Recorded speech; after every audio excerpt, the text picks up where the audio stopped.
500 के लिए हमारा ये मेन पहले के इनकमिंग में आ रहा है। ये हमारा मतलब कि 500 के लिए का मेन इनकमर है और ये हमारा दिल्ली का इनकमर है। तो हम सबसे पहले 500 के लिए का रखवाना था। ये इसका एयर सर्किट ब्रेकर है जो कि स्नाइडर इलेक्ट्रिक का है।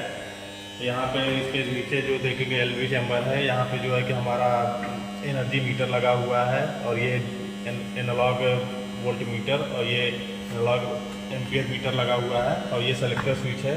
इसके थ्रू हमारा जो आर वाई बी फेज में कितना एम्पियर चल रहा है ये शो करता है। एक्चुअली क्या है कि 800 एम्पियर का इसका रेंज है। जब तक हमारा इस पर 80% लोड नहीं रहेगा तब तक ये इसका रेंज बढ़ेगा नहीं, कि हमारा लोड अभी बहुत कम है इसलिए जो है कि इतना ज़्यादा मूव नहीं कर रहा है। और ये हमारा वोल्ट मीटर है। ये देखिए आर वाई पे कितना चल रहा है, आर वाई पे कितना चल रहा है, वाई बी पे कितना है, बी आर पे कितना है, ये इस पे शो करता है। ये हमारा इंडिकेशन है, फेज इंडिकेशन। ये R phase, Y phase, B phase. अभी ब्रेकर ऑन है इसलिए ऑन का इंडिकेशन दे रहा है। ब्रेकर अगर ऑन ऑफ कंडीशन में आ जाएगा तो ये ऑफ का इंडिकेशन देगा।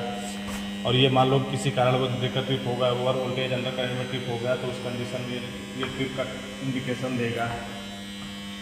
और ये है हमारा रैकआउट हैंडल है।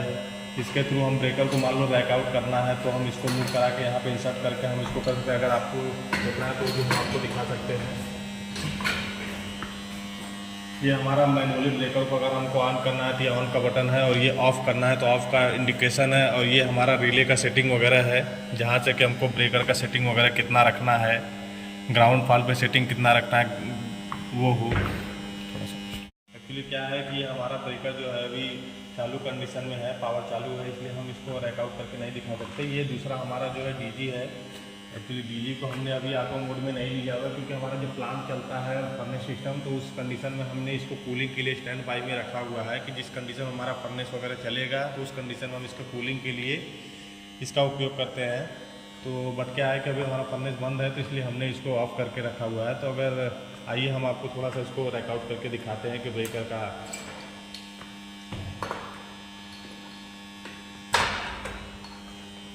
ये हमने इसको इंसर्ट कर दिया है। आप जैसे ही इसको एंटी क्लॉकवाइज घुमाएंगे तो ब्रेकर हमारा बाहर आएगा।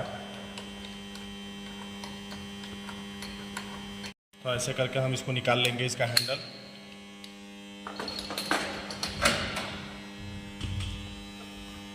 हमको डीजी को ऑटो मोड में हमने रख दिया तो जैसे ही हमारा जीबी का पावर फेलियर होगा उस कंडीशन में हमारा डीजी ऑटो मोड में रहेगा। तो उसके बाद पावर फेल होने के 20 से 30 सेकंड बाद ही ऑटो सेंस करके डीजी हमारा चालू हो जाएगा। ये हमारा टीएनसी स्विच है। इसके थ्रू हमारा ये बीच में न्यूट्रल पोजीशन है, ये इसका ट्रिप पोजीशन है, ये इसका क्लोज पोजीशन है। जैसे हम इसको मान लो क्लोज करना है तो हम इसको क्लॉकवाइज घुमाएंगे, अगर हमको इसको ट्रिप कराना है तो हम इसको एंटी क्लॉकवाइज घुमाएंगे। अब मान लीजिए हमको अगर डीजी को मैनुअल में नहीं रखना है, ऑटो में नहीं रखना है तो उस कंडीशन में हम मैनुअल में रख देंगे। तो इससे क्या होगा, हमको डीजी मान लीजिए मैनुअल में ऑपरेट करना है तो इस कंडीशन में हम इसको मैनुअल पोजीशन पे रख के हम इसको कर सकते हैं। आइए हम इसको थोड़ा सा आपको ओपन करके दिखाते हैं कि ब्रेकर का इसके अंदर का कैसे सेटिंग।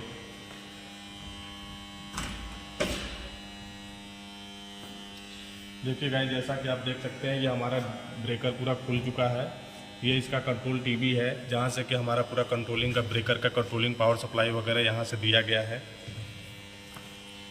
इसमें भी जैसा कि मैंने आपको दूसरे इस ब्रेकर में दिखाया था पावर सप्लाई के लिए कि इसका सेटिंग वगैरह इसमें जो ये रिले वगैरह में सेटिंग करते हैं, सेम ऐसा ही इसमें भी सेटिंग है कि इसका हमको ओवर करंट सेटिंग कितना, ब्रेकर का मैक्सिमम एम्पियर जो है 800 एम्पियर तक का हम इस पर लोड दे सकते हैं। तो इसके सब ग्राउंड फॉल पे सेटिंग कितना रखना है, अर्थ फॉल पे सेटिंग कितना रखना है, ओवर करंट कितना सेटिंग रखना है, ये सब रेंज के हिसाब से हम इसमें सेटिंग करते हैं। गाइस, ये हमारा चार्जिंग हैंडल है। मान लीजिए हमको ब्रेकर हमारा डिस्चार्ज हो गया है तो हमको अगर मैनुअली चार्ज करना है तो हम इसके थ्रू चार्ज करते हैं ब्रेकर। एक्चुअली क्या है, ब्रेकर हमारा अभी चार्ज है वो नॉर्मल कंडीशन में, तो इसलिए हम इसको हैंडल से चार्ज नहीं, डिस्चार्ज हो गया है तो उस कंडीशन हमको मैनुअली चार्ज करना है तो इस हैंडल के थ्रू हम चार्ज करते हैं। इसके अंदर का भी अरेंजमेंट अगली बार मैं आपको गाइस दिखाऊंगा कि इसके अंदर का अरेंजमेंट आपको कैसा कैसा दिखता है, कैसा अरेंजमेंट और बाकी का इसमें क्या क्या इक्विपमेंट लगे हुए हैं मैं आपको बारी बारी से दिखाऊंगा एक बार। आइए हम थोड़ा सा इसके एलवी चैम्बर के बारे में थोड़ा डिस्कस कर लेते हैं।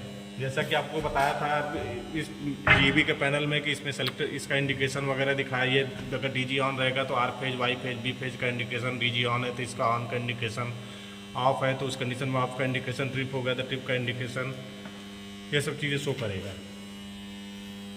ये हमारा कंट्रोलिंग का हो गया, एमसीबी वगैरह, power supply, main power supply का हो गया। बाकी का जो डीजी के लिए कंट्रोलिंग वगैरह जा रहा है, डीजी के ब्रेकर को ऑन के लिए उसका कंडक्टर वगैरह, टाइमर कि कितने सेकंड में हमको डीजी को चालू करना है, ये सब सेटिंग वगैरह हम यहाँ से करते हैं। बाकी का एक कंट्रोल टीवी हो गया, ये सीटी का कनेक्शन हो गया। सीटी से हमारा जो तीनों फेज का RYB का सीटी का आ रहा है, तो उसका सजने के लिए यहाँ पे लगा हुआ है।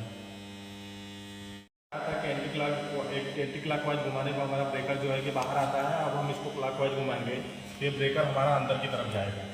जैसा कि आप धीरे धीरे देख पा रहे हैं, हम ब्रेकर को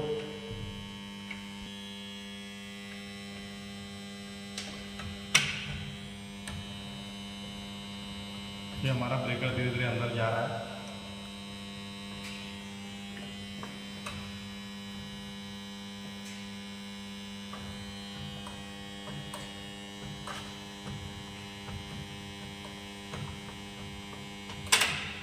गाइस, आप जैसा कि आप देख पा रहे हैं, यहाँ पे हमारा इंडिकेशन दिया हुआ है। अगर हमारा ब्रेकर सर्विस पोजीशन में चला जाएगा तो उसका ये जो नोब है, ये एरो का इंडिकेशन ऊपर होगा। जैसे हमने ब्रेकर को अगर बाहर ला दिया टेस्ट पोजीशन पे, तो हमारा ये नोब जो है यहाँ पे आ जाएगा टेस्ट पोजीशन में। मान लीजिए हमको ब्रेकर को पूरा बाहर निकालना है, तो उस कंडीशन में ये नोब हमारा बाहर आ जाएगा। ये उसका इंडिकेशन शो करता है कि हमारा ब्रेकर किस पोजीशन में है। तो अभी हमारा ब्रेकर सर्विस पोजीशन में लगा हुआ है, इसलिए ये इंडिकेशन शो कर रहा है हमारा यहाँ पे। अभी हम इस नोब को कर देंगे तो हमारा ब्रेकर लॉक हो गया। इसका मतलब ये होगा कि हम ब्रेकर को अगर हम ऐसे कुछ भी करें तो ब्रेकर तब तक वो बाहर आएगा नहीं।